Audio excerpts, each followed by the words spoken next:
first question. How did you guys form? How did you guys get together first and became a band? Wow. Okay. How much time do we have? No. um, well, we started off around 1984 as well. We didn't really have a name, and originally it's a long story, but I'll do the Reader's Digest version. But it was myself and a few other guys, and it really didn't get started until Arthur came into the band because the singer at the time who was playing guitar didn't want to play guitar anymore. He wanted to be a front man. So Arthur came in the band, and that really started the band Transgressor, which is what we originally called. So we played a few years as Transgressor, probably all the way up from '84 to '80, late '86. And then the band was myself, Arthur. We had a guy on bass called Gary Todd, great bass player, and Jimmy singing.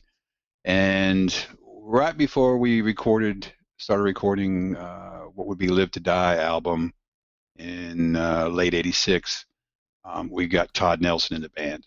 So from '87, we were a four-piece, and then we put out Live to Die. We started writing new material, which was a lot more thrashier, and we realized we needed another guitar player.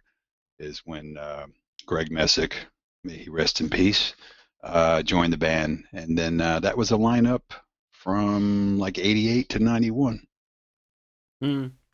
You formed the band under the name Transgressor. Was Hmm. the music the same like the music on the Intruder records? Did you change your style over the years? Well, when we first started playing, we did a lot of cover records, little cover songs. But what we used to do is when I'd go to the store, the record store, and I would buy a lot of imports that nobody had ever heard of here in Nashville. So we would go out and play all the songs from off those records and never tell them they were anybody else's, and they all thought it was ours. And everybody was like, "You guys have great songs," and we were like, "Yeah, thanks." But That funny story because that's the same that Metallica did when they first started. it's exactly true. It's like, well, everybody, we didn't. We were like, sure, great, but we started writing our own stuff, but it was more along the lines of Live Die, power metal, speed metal. We always played fast. Um, but after Live to Die came out, of course, there was Metallica's Ride the Lightning album, bands that we were like very heavily influenced, obviously, like everybody else was. But uh, the one thing that probably changed our world was the Slayer Rain and Blood album, because I can remember as if it happened today when I bought the record and I opened it up, and it was almost like the movie Pulp Fiction where the guy's always opening the case and the case is glowing. That's how it was when I opened the album up. It was like, oh, and Arthur and I, we put the record on, and we were just like, what the hell is this? And then which is why we started writing stuff, and it turned into Higher Form of Killing, which why Higher Form of Killing is so thrashy, thanks to Slayer. So that's when the things really started changing more toward what Intruder sounded Okay, cool. Um, One thing I was wondering when looking at footage from old 80s shows, you always see the crowd really go ballistic and like. jump on stage and whatever. So, how has the crowd changed over the years? I imagine they're a lot more tame now, or maybe it depends Older, on the show.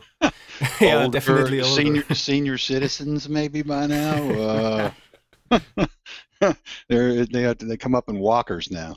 That was kind of a running joke that we had because we were gonna on one of our the last reunion show, we were talking about coming out in walkers and canes and acting like we can barely walk before we come out and throw them away.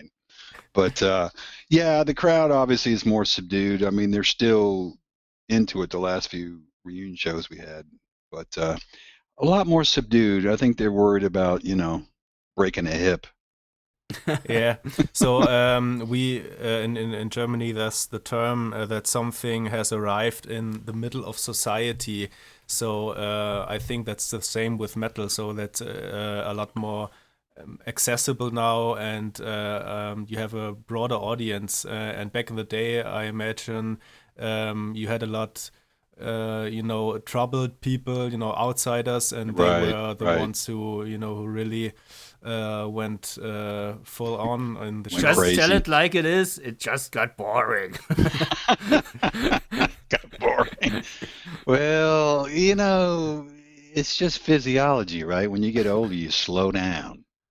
Uh, Yeah, but even the younger people, they are not behaving the same way at the shows as they did back in the day. That's true. I don't Yeah. I don't know why that's changed because the world is crazier than it ever has been. You'd think they'd be going even crazier, but I don't know. I think maybe you're right. It's a broader audience, which people are liking the music, but they're just like, hey, I don't want to go in there and get hurt. So Yeah, you don't have the same kind of social class at the concerts anymore. Back in the day, it true. was more like Blue collar. working Yeah, class, blue blue collar, as collar for Tom sure. says, and nowadays it's everyone, and And also not many women. Not many women would show yeah, up either. yeah. Yeah. And nowadays you have people who not used to getting into trouble, and going Right. ballistic, and they're more subdued.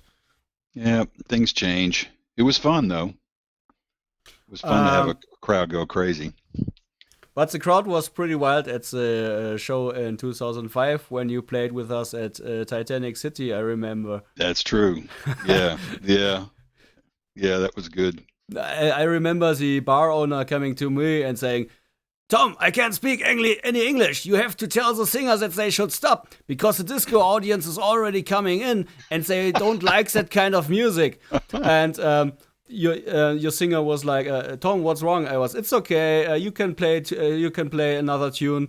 And I think you played the Monkeys cover, and even the disco crowd enjoyed that one, and they were like That's dancing right. I around and remember stuff that. like I that. remember that Yeah. now because I do remember they were like, "There's a disco crowd coming," and we were like, "What? Okay, all And I right." remember your wife's getting to me and saying, "Oh, we are so sorry for our husbands. They are so drunk, but they're not getting used to the German beer, and it's so." Oh, yeah, that's why I divorced my wife. Okay, no, that's a good reason. Yeah. Yeah, it's like she didn't understand that I'm very used to German beer. When I was in the army, so I was over there for Yeah. 2.5 years. You told me that you stayed in Nuremberg or in Bamberg, right? Bamberg, yeah, for about 2.5 years, which is where I learned to love Germany and the people and the beer Mm. and the beer and And the well, good beer. wine. There's good wine too, though. Good wine. So, but yeah, I really, that's where I really come to love Germany. I look at that as my second home country. Yeah, too bad the tour didn't happen last year. So I, Devastated. Yeah. I think this would have been like a fair share of fun for all three Oh, bands. we were so looking forward to doing it. I mean, it would have just the sheer amount of shows that we had and what we had planned would have been, yeah, it probably would have been the highlight of the career. And of course, it was the original Metal Blade lineup, which we hadn't played together since 1991. So, Mm, you know, and of course, with the passing of Greg, that'll never happen now. hmm Okay. Question 3. With which bands did you play back in the day? I saw some flyers with legendary acts like Anvil, Hmm. Lord, Hellstar. So, what Yeah. was the bands you played with? You already said COC and DRI. And what was your favorite show looking back to the heyday of metal? Well, that's a good question. Because it's funny because there's some bands that I didn't even realize we played with that a few of the other guys. You remember when we did the show with, certain people? I'm like, no, because you do so many shows that you don't recall. But um, the one that I can really recall being just amazing, we played in Boston and we played with Morbid Angel and I believe Entombed and one other band. And it was just completely insane. Uh, Crowd was crazy. we whipped the crowd up into a frenzy. So they were so like insane that when we got done, they were exhausted, and Morbid Angel came on, and nobody would do anything. They just stood there, and the singer from Morbid Angel was screaming at the crowd to get moving, but we wore them out. So I really remember that. That was a lot of fun. And yeah, the show we did with DRI was good. I'm trying to remember some other bands we played with. Some Morbid Angel. Malaya Rage, Wargasm, Gangrene, if you talk about Boston.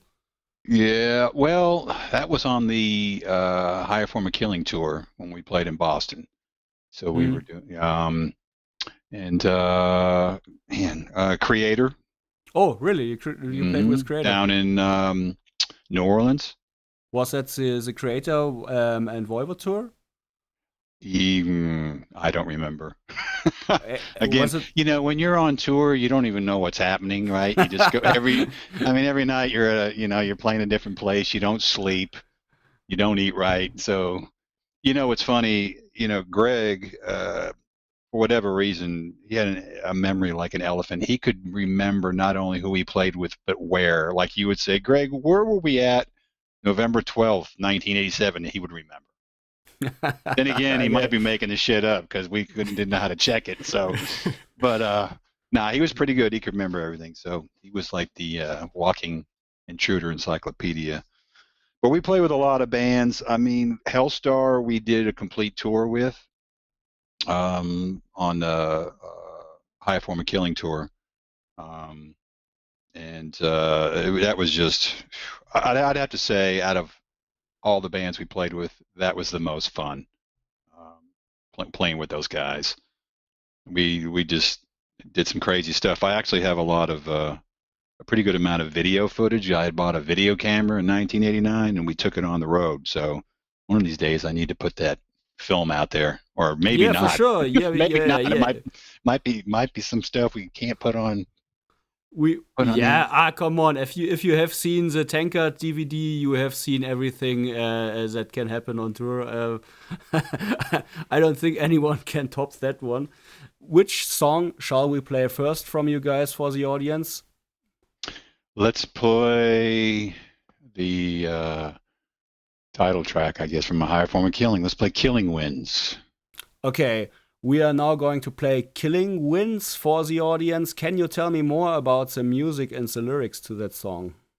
Yeah, I did a lot of research on basically the different type of weapons that they used in different wars, and I stumbled across this information from the guy that won the Nobel Peace Prize for developing gas that killed people. And I thought that was ironic. They gave him a peace prize because he basically said, well, I've invented this because it's a higher form of killing and it's more humane and it will stop all killing, which obviously that didn't happen.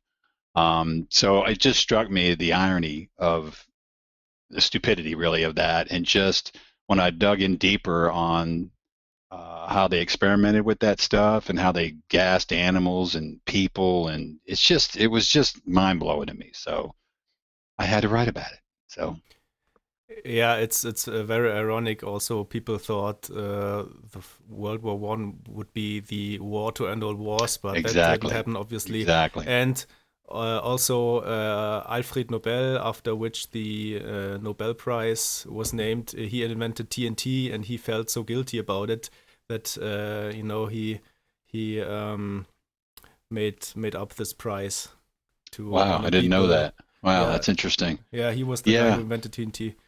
And the gas, and what's speaking of World War I, because of how horrible the gas was, they outlawed it all over the place, all over the world. So it was just ironic to me that they thought that was going to be a humane way to kill people, if there is such a thing.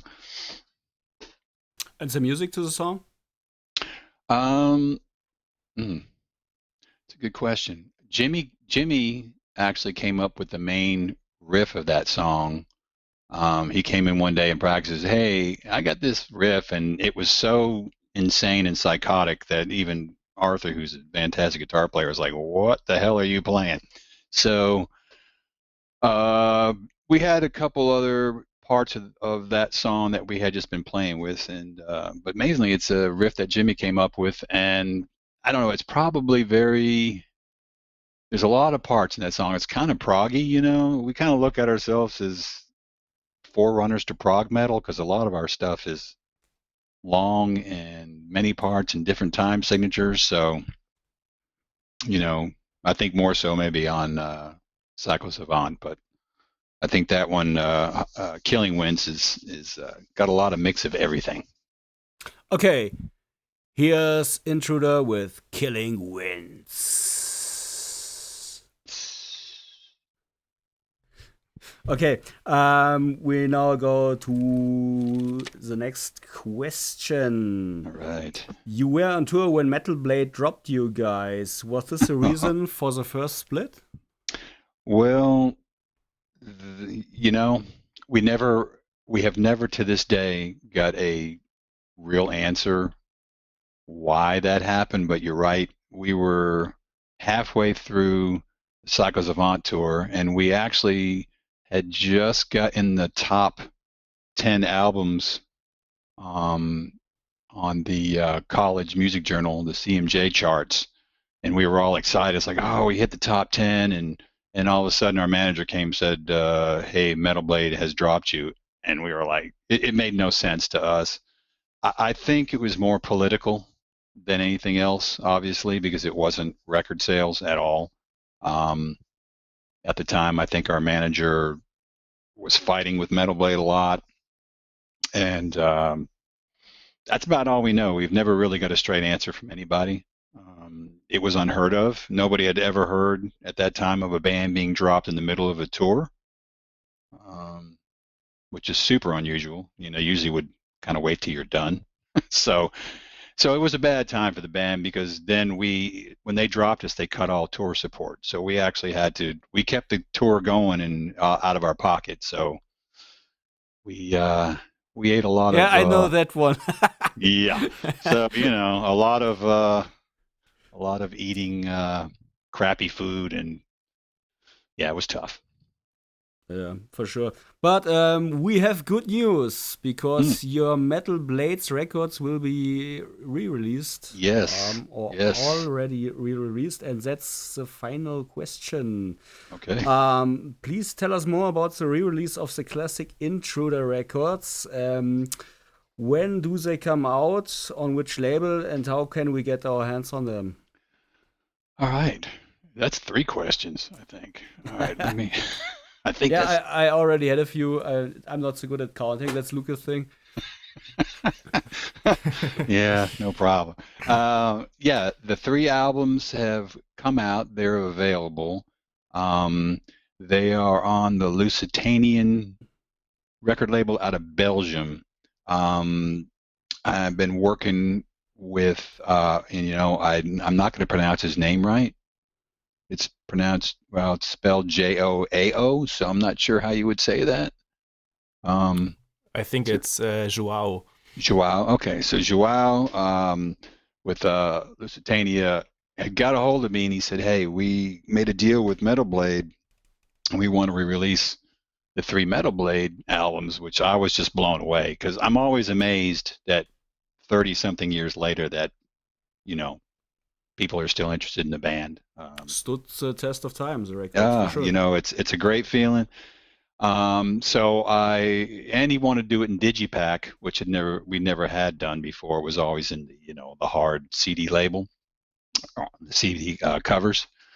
So worked with him. We did the design. Got the masters. They came out really great. They can be bought from their website.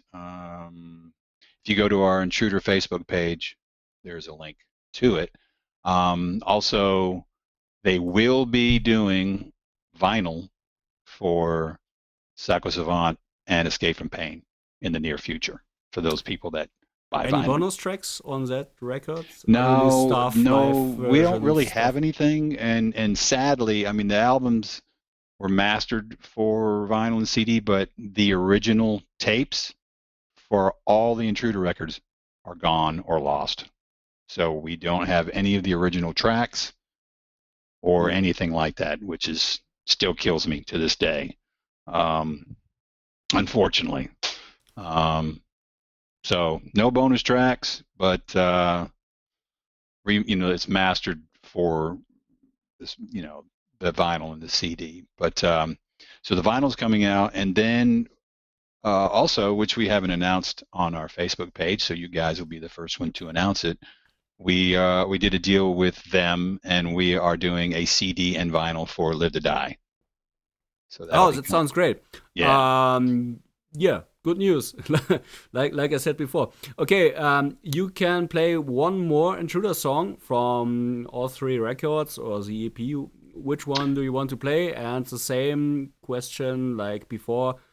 Can you tell us more about the music and the lyrics to that song? Okay, let's play one off of Psycho Savant. Let's play Jerry's Lament. Basically, that song was about the abuse of elderly people in old folks' homes, retirement centers, which back in the 80s you really didn't hear anything about. And it came out of, I saw a news program where somebody had went in with a hidden camera with an elderly person who they put in there secretly, and it was horrifying. I mean, they beat all these old people, like people were living on mattresses thrown on the floor, and they basically had a room that up front that was real nice, and when you came to visit the place, that's what you saw. So I was just horrified. So that's what the lyrics are about. Not your normal heavy metal lyrics, but that's what we were known for, and the song did get a lot of praise because of what the subject matter was about. Yeah, it's definitely an interesting subject. Yeah, I like to write about stuff that I would say is not the normal lyrics that a band might write, but I like to inform people of things that they may not know about or they should be aware about. So, but that one is probably one of my favorite lyrics that I have written. So. Okay, here's Intruder with Gary's Lament. Okay, another question, not really a question, but everyone we interview has a song wish. You can make a wish. We are the Make-A-Wish Foundation right now, the Heavy Metal Make-A-Wish Foundation. Which song do you want to hear? One of your favorite metal songs? Oh, boy. That's tough. Well, out of all the metal songs, I will have to say the one that really gets me going to this day is Slayer's Angel of Death. Okay, great. Yeah, here's Slayer with Angel of Death! Yeah! Hail Satan!